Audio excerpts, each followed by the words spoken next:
Bain attacks backfiring. Listen to what happened to Newt Gingrich at Mike Huckabee's South Carolina forum last night with undecided voters.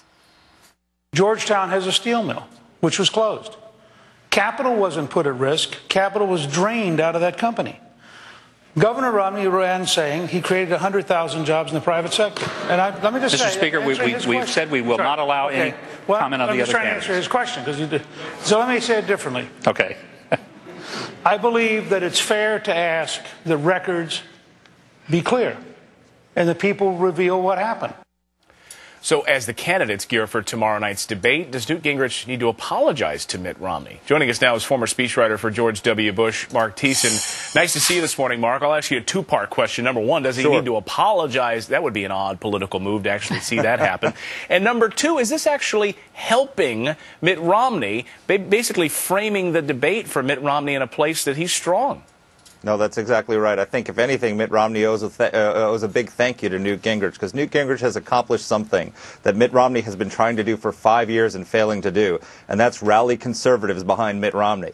I mean, if you look at this, has become under near universal attack on the right. Rush Limbaugh came out against it, called the attacks absurd and indefensible. The Club for Growth called them disgusting. The Wall Street Journal said Newt was embarrassing himself. And apparently the voters from that forum you showed the other day, the voters in South Carolina agree. There's a new poll this morning, Reuters Ipsos poll, that shows that Newt has dropped from second place to fourth place, dropped 10 points from 22% support to 12% support. So he's getting blowback for this attack. Well, you know what, Mark? I hear your poll, and I raise you a poll, because let me show you this one. This is the South Carolina PPP primary poll, and it shows Newt Gingrich in second place, actually within the margin of error, basically 29% versus 24%. So it's sort of hard to say, I guess a little outside of the margin of error of this one, 3.5. But it's hard to say whether or not it is helping him tick up a little bit.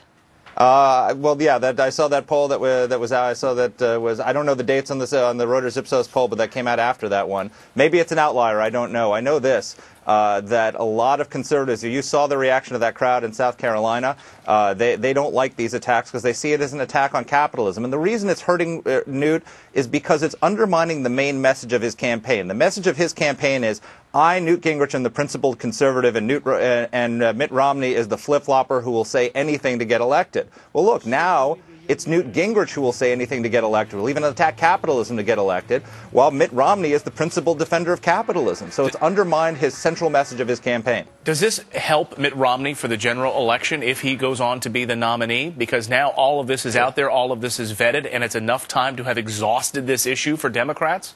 Oh, absolutely. I think it is. Look, you don't want to, if you've got a silver bullet, you don't want to fire it 12 months before the 8 months before the election. So this issue will have been dealt with. Most voters have made up their mind on whether it's a fair attack or not long before the fall campaign.